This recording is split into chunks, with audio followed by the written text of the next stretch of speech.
Olá, amados, graça e paz. Compartilhar com os amados uma palavra em Lucas, capítulo 9, no versículo 51 a 56, diz assim: os samaritanos não recebem a Jesus. Nós sabemos que os samaritanos não se davam com os judeus, como o caso daquela mulher na cisterna, do qual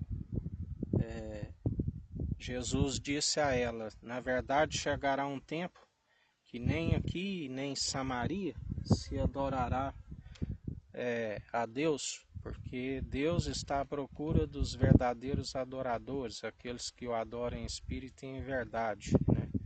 Não é uma localidade, não é um templo, porque ele não habita em templos feitos por mãos humanas. Ele está no mais alto do trono, com o Filho que está no centro, o Pai e o Filho, o Cordeiro de Deus que tira o pecado do mundo. Mas a um coração contrito e arrependido a sua presença está, e o seu reino é vindo até nós. E ali diz que aconteceu que, completando-se os dias para a sua assunção, manifestou o firme propósito de ir a Jerusalém e mandou mensageiros diante da sua face. E indo eles entraram numa aldeia de samaritanos para lhe prepararem a pousada. Mas não o receberam, porque o seu aspecto era como de quem ia a Jerusalém. E os discípulos Tiago e João, vendo isso, disseram: Senhor, queres que digamos que desça fogo do céu e os consuma, como Elias também fez?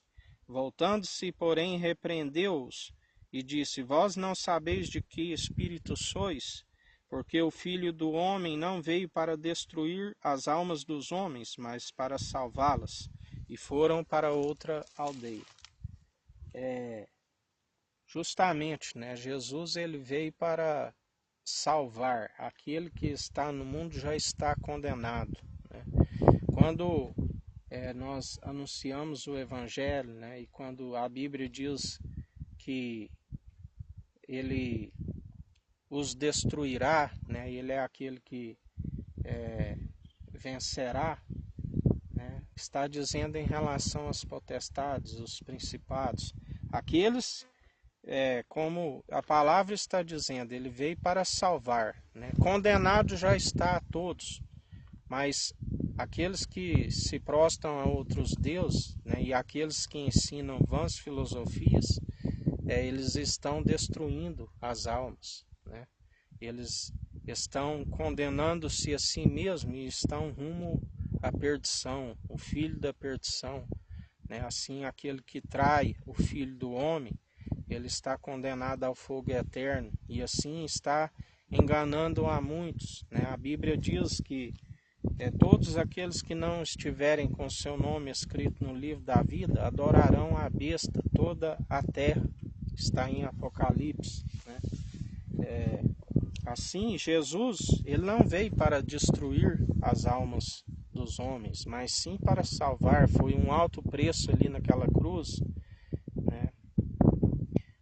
Mas aqueles que estão desencaminhando o povo, aqueles que não herdam o reino dos céus, que estão afundando a cada dia mais a sua alma para o fogo que não se apaga, assim como ele nos disse hoje, está como espinhos, como roseiras bravas, a ponto de ser lançada no lago do fogo, que é a segunda morte, a estes eles se opõem, porque eles não estão cumprindo o propósito do Evangelho, do qual é a salvação de almas.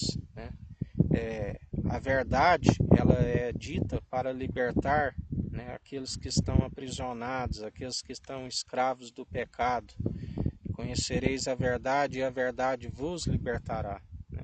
Condenado aqueles que já estão no mundo, já estão condenados. Jesus mesmo diz: por estas palavras já estáis condenados, Mas aqueles que não obedecem, mas também aqueles que aceitam as verdades, a repreensão do Espírito Santo, a exortação, e alcançam essas verdades, ao invés de ser condenados, são purificados, e alcançam a salvação e a vida eterna, né?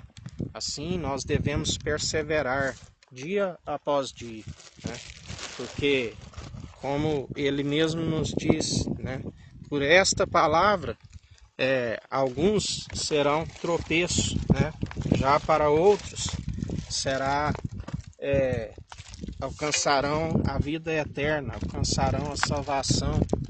Então nós temos que perseverar, né? Através da verdade. Alguns são condenados, aqueles que não se corrigem por esta palavra, estáis condenados, se não alcançar a salvação e a vida eterna. Já aqueles que ouvirem as advertências do Espírito Santo, já aqueles que são ouvintes e praticantes, né, alcança-se a salvação, a vida eterna, alcança a sabedoria para que seus dias vão bens e longos nessa terra. A palavra do nosso Senhor diz que se alguns, né, chegam a 70, outros pela sua robustez até os 80, depois a enfada é canseira, né? Nós temos que ficar perseverantes, porque após aqueles que serem redimidos, aqueles que andarem no temor, que é o princípio da sabedoria, aqueles que perseverarem até o fim, que defender a coroa da vida, assim como ele foi coroado com honra, com glória, com imortalidade. Todo aquele que perseverar, que passar as mesmas aflições, que vencer o mundo, também alcançará, né, a glória, a honra e a imortalidade. Mas é necessário tirar a dureza do coração, é necessário perseverar, né? Aqueles que ensinam têm que anunciar a verdade, têm que fugir das vãs filosofias, têm que fugir somente desses rituais cerimoniais que Deus está a ponto de vomitar, essas festas de solenidade. Tem que dar liberdade ao Espírito Santo, né? Porque ele, quando nós damos liberdade, ele opera no meio de nós, né? A sua palavra é viva e eficaz e há um mover sobrenatural. A palavra é acompanhada do seu poder, não somente meras palavras de homens que não têm o mover do Espírito Santo, porque é esse mover que liberta, que cura, né? E que a gente continue perseverante, buscando a perfeita e agradável vontade, buscando a unção que despedaça todo o jugo, enchendo a sua presença dia após dia, porque é essa presença que há o mover sobrenatural e que há a libertação. Amém, amados? Que o Eterno nos abençoe e nos guarde, brilhe o Eterno sua face sobre nós, erga o Eterno sua face sobre nós e nos dirija. Aqui é o irmão Fábio Gomes, Deus te abençoe.